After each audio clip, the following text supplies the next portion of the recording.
Mister Sethunath, infertility treatment വളരെ advanced ആണെന്ന്. But നിങ്ങളുടെ കാര്യത്തിൽ ആ ട്രീറ്റ്മെൻറ്റുകളൊന്നും ഗുണം ചെയ്യില്ല. നിങ്ങളുടെ സ്പേം കൗണ്ട് വളരെ കുറവാണ്. ഈ അവസ്ഥയിൽ ഇക്സി എന്ന ട്രീറ്റ്മെൻറ്റ് മാത്രമാണ് ഏക മാർഗം.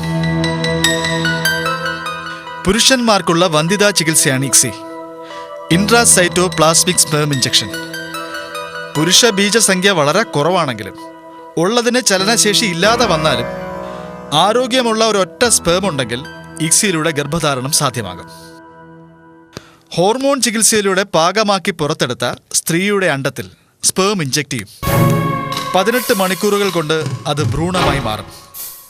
2-3 ദിവസത്തെ വളർച്ചയെത്തിയ ഭ്രൂണം ഗർഭപാത്രത്തിൽ നിക്ഷേപിക്കുന്നു. ഇതാണ് ഇക്സി എന്ന ചികിത്സാരീതി.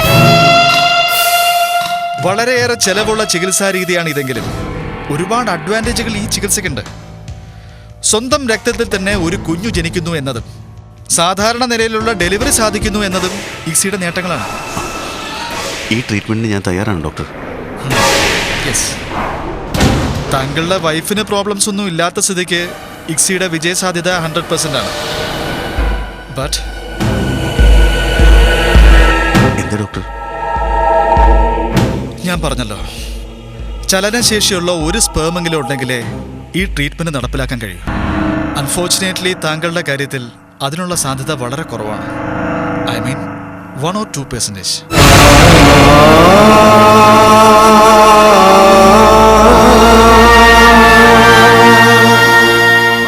സ്വന്തം രക്തത്തിൽ ഒരു കുഞ്ഞ് എന്നത് ഏതൊരു പുരുഷന്റെയും സ്വപ്നമാണ്.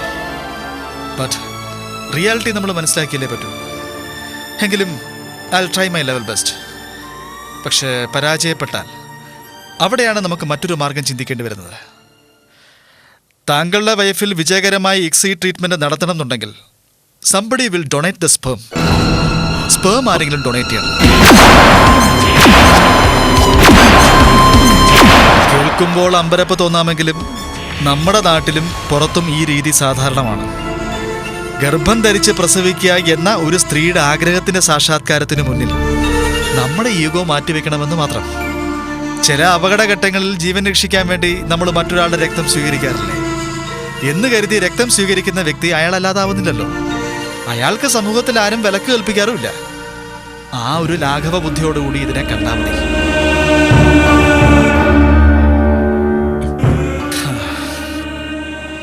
സ്പേം ഡൊണേറ്റ് ചെയ്യുന്ന ആളോ സ്പേം സ്വീകരിക്കുന്ന വ്യക്തിയോ ഒരിക്കലും പരസ്പരം കാണുന്നില്ല. ചികിത്സിക്കുന്ന ഡോക്ടറും ഈ ഡോണറെ കാണില്ല. പരസ്പരം ഒരു ബന്ധവുമില്ലാതെയാണ് ഈ ട്രീറ്റ്മെന്റ് നടക്കുന്നതെന്ന് വ്യക്തം. അതായത് തികച്ചും രഹസ്യ സ്വഭാവമുള്ള ചികിത്സാ രീതിയാണ് ഇക്സി.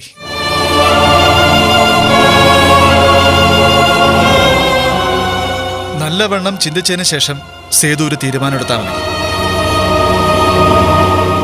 മറ്റൊരു മാർഗവും എനിക്കിതിന് സമ്മതമാണ് ഡോക്ടർ. കുഞ്ഞുണ്ടാവത്തിന്റെ പേരിൽ ഞാനും എൻ്റെ ഭാര്യയും ഒരുപാട് പ്രോബ്ലംസ് അനുഭവിക്കുന്നുണ്ട്. ഇനി ഇത് സഹിക്കാൻ ഞങ്ങൾക്ക് വയ്യ. താങ്കളുടെ സ്പേം തന്നെ ഉപയോഗിക്കാൻ ഞങ്ങൾ മാക്സിമം ശ്രമിക്കാം. സാധിച്ചില്ലെങ്കിൽ മാത്രം ഒരു ഡോണറെ വേണ്ടിവരും.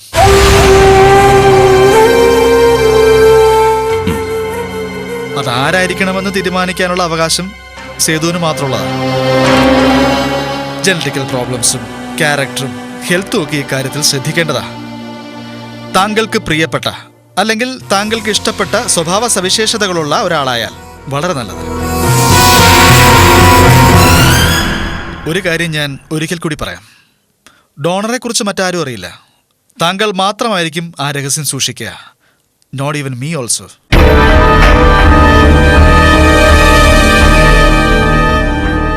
യെസ്. ചലനശേഷി പരിപൂർണമായി ഇല്ലാത്ത സ്പേമുള്ളവർക്കല്ലേ ഡോണറിന്റെ ആവശ്യമുള്ളൂ? അതെ. ഇവിടെ മിസ്റ്റർ സേതുനാഥിന്റെ കാര്യത്തിൽ വിജയസാധ്യത 50-50 ആണ്. അതുകൊണ്ടാണ് ഒരു ഡോണർ കൂടി ആവശ്യമായി വരുമെന്ന് ഞാൻ പറഞ്ഞത്. സേതുവിന്റെ സ്പേം തന്നെ യൂസ് ചെയ്യാൻ കഴിയുമെങ്കിൽ നമുക്ക് ആ മാർഗം തന്നെ തിരഞ്ഞെടുക്കാം. അതർവൈസ് നമ്മളൊരു ഡോണറെ ഡിപ്പെൻഡ് ചെയ്യേണ്ടി വരും. ഇക്സി പോലൊരു ട്രീറ്റ്മെന്റ് നടത്തുമ്പോൾ നമ്മൾ പ്രിഫറൻസ് കൊടുക്കേണ്ടത് സക്സസിനാണ്. Yes doctor. മിസ്റ്റർ സേതുനാഥിന്റെ ഡിസിഷൻ എന്താണെന്ന് നോക്കാം. അത് കഴിഞ്ഞിട്ട് ബാക്കിയുള്ള കാര്യങ്ങൾ ഫിക്സ് ചെയ്യാം. എന്താടാ? ജീവിതത്തിലെ ഏറ്റവും വലിയൊരു കാര്യം സംഭവിച്ചിട്ടും നിന്റെ മുഖത്തൊരു സന്തോഷമില്ലല്ലോ. എന്തു പറ്റി? എന്തെങ്കിലും പ്രശ്നമുണ്ടോ? എന്താ പറ്റിയതെന്ന് പറയേ. ഗിരി, ഞാൻ എല്ലാവരും ചതിക്കേ. ചതിക്കേ? അതെ, നിങ്ങളെല്ലാവരും കരുതുന്ന പോലെ മീര ഗർഭിണിയല്ല. മറ്റൊരു മാർഗവും കാണാത്തതുകൊണ്ട് ഡോക്ടറോട് ഞാൻ ആവശ്യപ്പെട്ടതുകൊണ്ടാണ് മീര ഗർഭിണിയാണെന്ന് ഡോക്ടർ പറഞ്ഞത്. എനിക്കിനിയും മീരെ വിഷമിപ്പിക്കാൻ വയ്യ. എൻ്റെ അച്ഛൻ്റെ സ്വഭാവം നിനക്കറിയാലോ. ഒരു തീരുമാനം എടുത്താൽ അച്ഛൻ അതിൽ നിന്ന് പിന്മാറില്ല. മീര ഒഴിവാക്കാൻ അച്ഛൻ വേറെയും ചില ശ്രമങ്ങൾ നടത്തുന്നുണ്ടെന്ന് അറിഞ്ഞതുകൊണ്ടാണ് മീര പ്രഗ്നൻ്റ് ആണെന്ന് എല്ലാവരോടും ഞാൻ പറഞ്ഞതും ഇവിടെ അഡ്മിറ്റ് ആക്കിയതും. ഇതെന്താടാ നിസാര കാര്യം എന്നാണോ നീ കരുതിയിരിക്കുന്നത്? ഇനി മീര പ്രഗ്നന്റ് അല്ലെന്ന് അറിയുമ്പോൾ ഉണ്ടാകാൻ പോകുന്ന പ്രശ്നങ്ങളെക്കുറിച്ച് നീ ചിന്തിച്ചിട്ടുണ്ടോ? ഇവിടെ നിന്ന് പോകുമ്പോൾ മീര പ്രഗ്നൻ്റ് ആയിരിക്കണം. അത് മാത്രമേ ഇനിയൊരു മാർഗമുള്ളൂ. ഒരുപാട് ആലോചിച്ചതിന് ശേഷം ഞാൻ ഈ തീരുമാനം എടുത്തത്. മീരയ്ക്ക് ഇതൊക്കെ അറിയാമോ? ഇല്ല. നീ എന്താ ഉദ്ദേശിക്കുന്നത്? മീര പ്രഗ്നൻ്റ് ആണെങ്കിൽ ഒരു ട്രീറ്റ്മെന്റിലൂടെ ഇനി സാധിക്കൂ. ഇനി എന്താ പുതിയ ട്രീറ്റ്മെന്റ്? ഇക്സി എന്ന ട്രീറ്റ്മെന്റ് ആണത്. ഒരു ഡോണറിൽ നിന്ന് സ്പേം കളക്ട് ചെയ്ത് ഇഞ്ചെക്ട് ചെയ്യുക. നീ ബുദ്ധിമോശം ചെയ്തു കാണിച്ചിരിക്കുന്നേ. എന്നോടെങ്കിലും നീ ഈ കാര്യം ആലോചിക്കേണ്ടതായിരുന്നു. എടാ, ഈ ലോകത്ത് നിങ്ങൾക്ക് മാത്രമല്ല കുട്ടികളില്ലാത്ത, അതാദ്യം മനസ്സിലാക്ക. കുട്ടികളില്ലാതെയുള്ള ജീവിതത്തെക്കുറിച്ച് നീ ഇനിയും എന്നെ പറഞ്ഞ് മനസ്സിലാക്കി തരണ്ട. കഴിഞ്ഞ 8 വർഷമായി ഞാനും മീര ഇത് അനുഭവിക്കുന്നുണ്ട്. സ്നേഹിക്കാനും ലാളിക്കാനും ആരുമില്ലാതെ, ഭാവിയിലേക്ക് ഒരു പ്രതീക്ഷയുമില്ലാതെ ദിവസങ്ങൾ തള്ളി നീക്കുന്നതിൽ എന്തർത്ഥമാണുള്ളത്? ഒരു കുഞ്ഞിനെ ദത്തെടുക്കുന്നതിനെ കുറിച്ച് ആലോചിച്ചൂടെ? ഞാനത് മീരയോട് പറയില്ല ഗിരി. തകരാറ് അവൾക്കായിരുന്നെങ്കിൽ എനിക്കത് ആവശ്യപ്പെടാമായിരുന്നു. ഒരു കുഞ്ഞിനെ ഗർഭം ധരിച്ച് പ്രസവിച്ച് വളർത്തണം, അതാ അവളുടെ ആഗ്രഹമെന്ന് എനിക്കറിയാം. അതിനുള്ള മാർഗം ഞാൻ അന്വേഷിക്കുന്നത്. ഇൻഫെർട്ടിലിറ്റി ക്ലിനിക്കുകളിലെ സ്പേം സ്വീകരിച്ച് ട്രീറ്റ്മെന്റ് നടത്താം.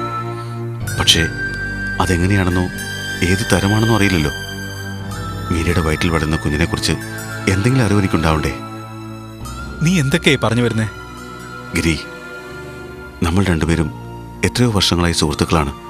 സുഹൃത്ത് ബന്ധം മാത്രമല്ലല്ലോ, സഹോദര തുല്യമായ സ്നേഹമല്ലേ നമുക്ക് പരസ്പരം ഉള്ളത്. എനിക്കൊരു സഹായം ആവശ്യം വന്നാൽ ആദ്യം എത്തേണ്ടത് നിന്റെ മുന്നിലല്ലേ? സേതു, ഇക്കാര്യത്തിൽ നീ എന്നെ സഹായിക്കണം.